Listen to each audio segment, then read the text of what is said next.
Welcome back to the channel. This game is the first round game of the Brighton Zonal in 1984, the first stage of the candidate cycle. The Brighton tournament is normally played in December, and this year they made it a zonal for the British qualifying to the interzonal. Nigel's opponent was Patrick Carton, an unrated Irish player. The game started as a Caro-Kann.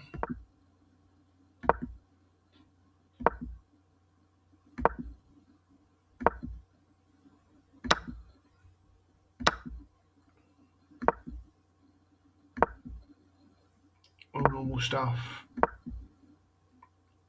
The early H4 push, but Nigel doesn't go for the H5 variation,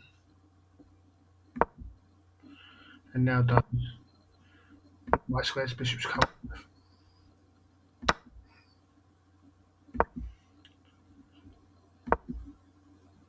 All normal development. And Nigel decides to castle queenside against a lower rated opponent, obviously trying to create winning chances early.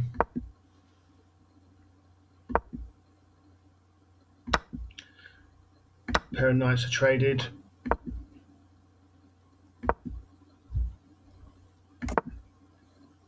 And black decides to queenside castle as well.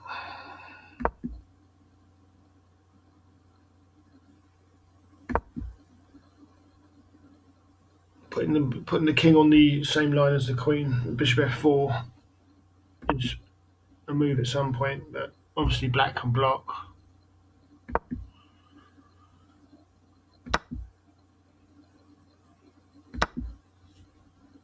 And you say white would have a slight advantage in this position, he just looks like he's got a bit of space advantage, and pieces are slightly better, but there's not much in it at the moment. So bishop f4 comes eventually and leads to a lot of trades on the d6 square. So you say the game was fairly even at this point.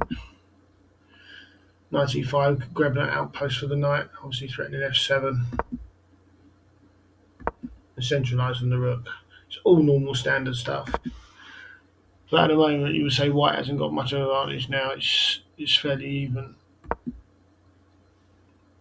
So it'll be interesting to see how Nigel pushes for the win.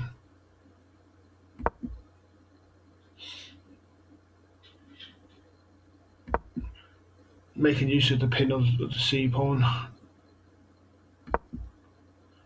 And white sidesteps.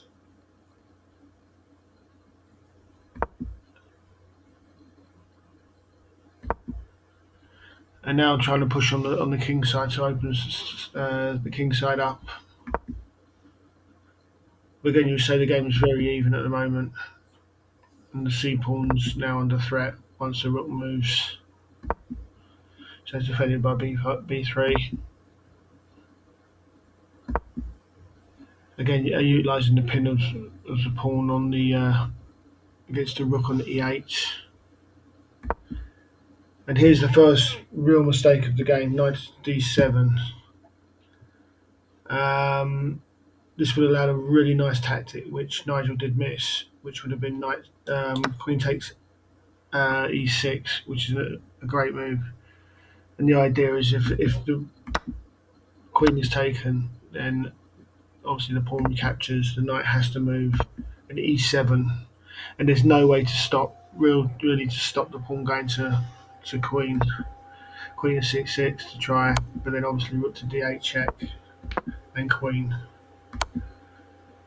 And when the dust settles, white's a full rook up and in a great position.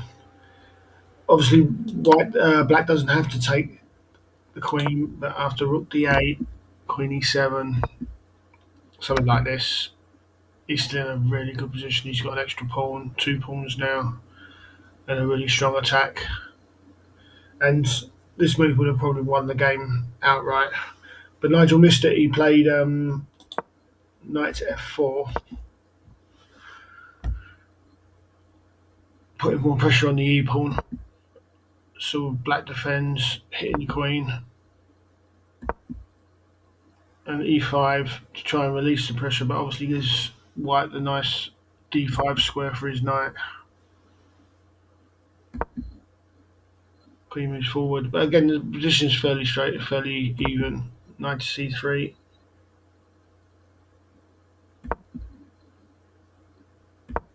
Trying to get his knight into a better square. So obviously now the d6 square is the target for white. Which black allows. I'm not sure how you could have defended it, to be honest. But rook to d6 is a good move. Queen checks. King to b2. And here, black plays king to b7. Again, another mistake. Because it allows Nigel's next move. There's a number of moves you could have played. Queen takes g2. Queen to g2 check. And after this sort of variation, it's not immediately clear how white's going to break through. Maybe g5. He's still got a nice position, but it's not as clear as what happens after king to b7. And the move that is played, which is the winning move, is queen to d2. And it now just threatens all sorts of stuff on the d file. And after queen to f3,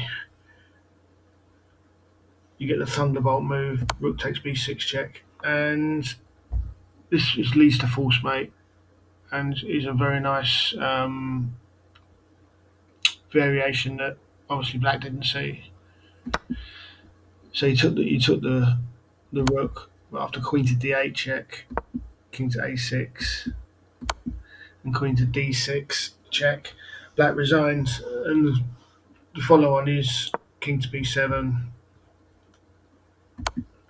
queen takes e7 check, bring it back, queen takes knight, king to b6, queen to c7, king to a6, and queen to a7 mate.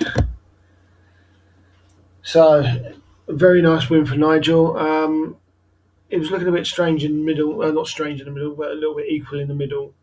But he found a way to apply pressure, and black, due to his lack of rating and stuff, eventually crumbled and allowed Nigel to get the win. So a good start to the tournament. As I say, this is his first rounds.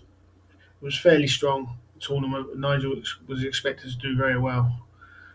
So yeah, a good start. No slip-ups. Please like and subscribe if you enjoyed the game, and until next time, I'll be back with some more games from the Brighton Zonal. Cheers for now. Bye.